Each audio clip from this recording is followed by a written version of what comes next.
One TripleS's Encore stage was embarrassing. TripleS subunit Visionary Vision recently had their first music show win, and their Encore was the textbook definition of a train wreck. Where do I even start? And the fans giving excuses like the girls crying or being emotional, spare me.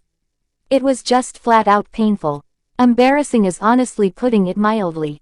You've got a 12-member lineup and somehow not a single one managed to land a note without sounding like they needed a rescue. That level of collective failure is almost impressive in its own right. Fans can say all they want about the group tearing up and being overwhelmed, but they weren't even crying while they were absolutely mangling the notes. They were stone cold trying and still sounded like they were about to miss the next key entirely. If they'd been sobbing and genuinely choked up, okay, maybe that'd explain a little slip here or there. But nope, they were giving it their best and it was still all over the place. That's almost more humiliating because it means this is what they sound like on a good day. And don't even get me started on the fans pulling they're a dance subunit, so vocals aren't a priority card.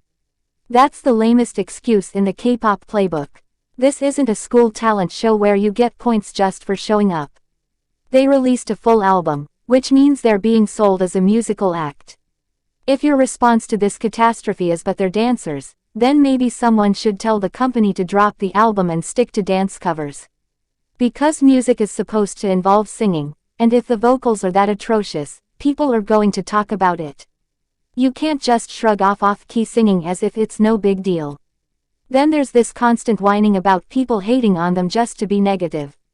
It's not hating to hold a group to a basic standard, especially when they're being marketed as a serious act. The industry's whole obsession with performance over actual musical ability is a fast track to mediocrity. And TripleS is just one of the many poster children for this problem. They've got all the production value, all the flashy visuals, and nothing underneath. Out of 24 members, only one of them, Diane, has shown any ability to hold a tune with some consistency. That's not just disappointing, it's actually insulting. The bar's practically on the ground here and they're still tripping over it.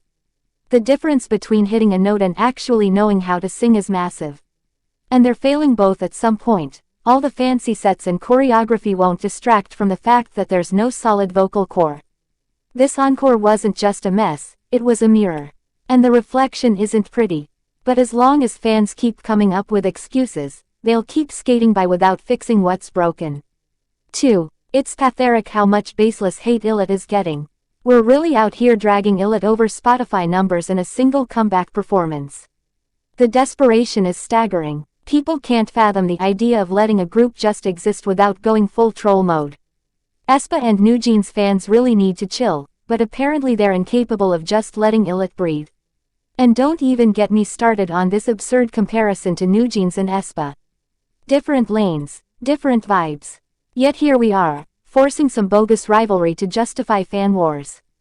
It's pathetic. What's worse is watching these fandoms grasp at the smallest reasons to tear Illet down just to boost their own faves.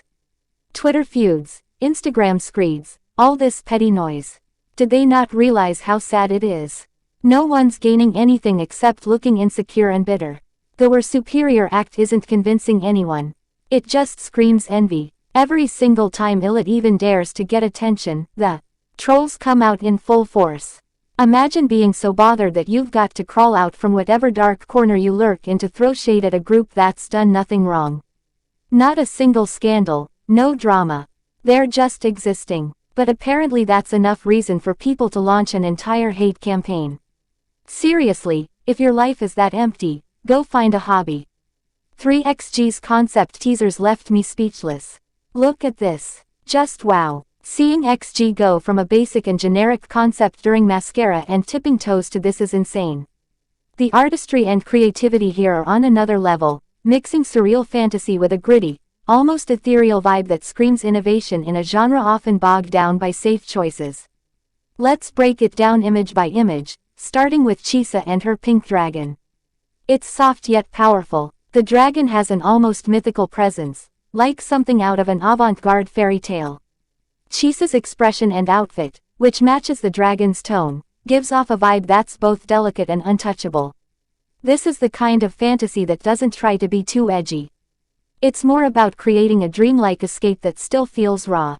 Next we have Juria. This image is a beautiful chaos, with Juria almost lost in the cascading organic forms wrapping around her. The feathered dragon creature she's posed with adds a sense of mystique and complexity, as if she's one with nature itself. The color scheme here, leaning towards oceanic blues and greens, makes it feel like an underwater fantasy brought to life.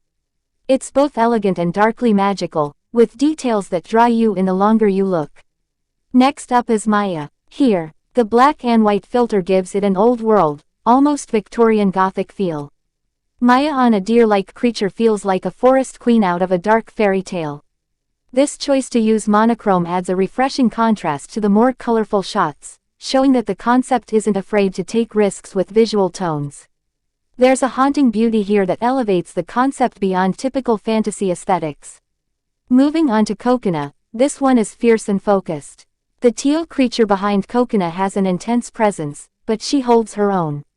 Dressed in white and giving a confident, almost defiant look. It's almost like a high-fashion take on mythological beasts, showing off her strength without needing too much embellishment. There's a clarity here in composition that stands out, letting the intricate details of her outfit and the creature shine. And for Hinata, they've leaned into earthy nature-based themes with leaves and branches woven into her outfit. There's something incredibly grounded about this image, yet it still exudes a fantasy allure. Hinata almost feels like a forest spirit, radiating a powerful connection to the natural world. The commitment to this aesthetic is impressive, capturing a side of fantasy that feels organic and unforced. And now to my bias Harvey. She's entwined with floral elements, giving her a goddess-like aura. The earthy tones mixed with touches of green and pink make her appear as if she's blooming with the plants. This is another nod to nature, but in a softer, more nurturing way. It's refreshing to see this take on fantasy without falling into clichés. It feels uniquely XG in its execution. And last but not least, Jurin. This teaser nails the surrealism. The mythical creature she's lounging on, with its peculiar legs and dreamy color palette, makes this feel otherworldly. There's a hint of vulnerability and intimacy here that rounds off the concept nicely. It's as if she's resting in a safe haven amidst all this fantasy chaos. Overall, XG has gone above and beyond with these teasers. They're not playing it safe. They're pushing boundaries by merging high-fashion mythology and surrealism in a way that feels cohesive. This isn't just a pretty concept, it's a well-thought-out vision that challenges the idea of what a girl group's concept can look like. Each image has its own story and the attention to detail shows they're fully committed to creating an immersive experience. This level of artistry is what the industry needs right now. For TXT's Over the Moon is their most boring title to date. TXT has one of the best discographies among 4th-gen groups, but recently HYBE's short, bland, lifeless music syndrome has been affecting them. Their new single Over the Moon is a blatant example of this. Remember their debut Crown? It had those unique synths that weren't afraid to stand out, giving TXT a quirky edge right out of the gate. But Over the Moon is so polished and safe that you could swap it with any other upbeat song and nobody would notice. They're trying to cater to everyone and they're losing themselves in the process. There's barely any build-up, no real climax, no structure that makes the track memorable, there's no bridge, no final chorus, no outro, and most of the B-sides are barely over 2 minutes as well. This trend of keeping songs short and snappy for streaming in TikTok seems to have eroded any sense of risk or artistry. The auto-tune and production make it feel synthetic, like the team was more concerned about cramming it into the perfect length than letting it breathe. You know there's a fantastic song buried in this concept, aching to be set free.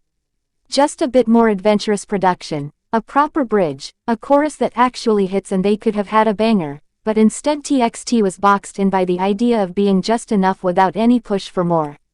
5. Let's talk about The Boys' Comeback Tiger. This is one of those tracks that looks better on paper than it does in your ears. With The Boys coming off a strong 2023, expectations were up there, but this track doesn't even come close to delivering. They went for that high-energy electropop vibe that when done right can absolutely slap, but here it just flounders. The verses start off with some potential, enough to give you hope, but once that chorus drops, the momentum dies. It's like the production went for epic but ended up hitting budget. That chorus sounds like it was lifted straight out of an unfinished draft, rough around the edges and painfully underwhelming. And don't even get me started on the post-chorus, the shout, singing the overblown percussion. It's all just too much, but somehow still not enough. Instead of giving us something polished and tight, it's a clunky, jumbled mess that misses the mark on every front. They were clearly aiming for a level of theatricality reminiscent of SM's golden days, but this lands closer to a high school talent show where everyone's trying too hard to stand out and just ends up tripping over each other. 6. Let's review JYP's new single Easy Lover. JYP's yearly ritual of dropping a retro-style track has become so regular it's practically baked into the K-pop calendar, and I personally love each one of his singles. You can count on him to deliver that familiar nostalgic punch, but still manage to keep it fresh enough to stay interesting. New comeback Easy Lover doesn't scream 80s or 90s, but it's still pure JYP. Funky, warm and undeniably groovy. Now it's hard not to compare this to his classic Honey, a song with that iconic brass and bold swagger that just hits different. Easy Lover doesn't quite reach those same energetic peaks, but that's kind of the point. There's beauty in its simplicity, and the pared-down production puts JYP's vocals front and center. 7. Let's get into SHINee's Miho's comeback callback. This track leans on his laid-back vibe and warm vocals, and while he's not exactly powerhouse vocalist material, his mellow tone works well with R&B. The song itself is a chill mid-tempo vibe that fits his style. It's decent, just not breaking any ground. The track's strength is in its smooth groove, with those keys adding a bit of richness without overloading the production. The build into the chorus is nicely done, not falling into that predictable K-pop trap. But then there's the chorus. It's too plain and doesn't hit like it should. The hooks might grow on you after a few listens, but they're not grabbing attention right off the bat. For all the right elements in play, it could still be bolder. Props to Miho for doing his own thing though.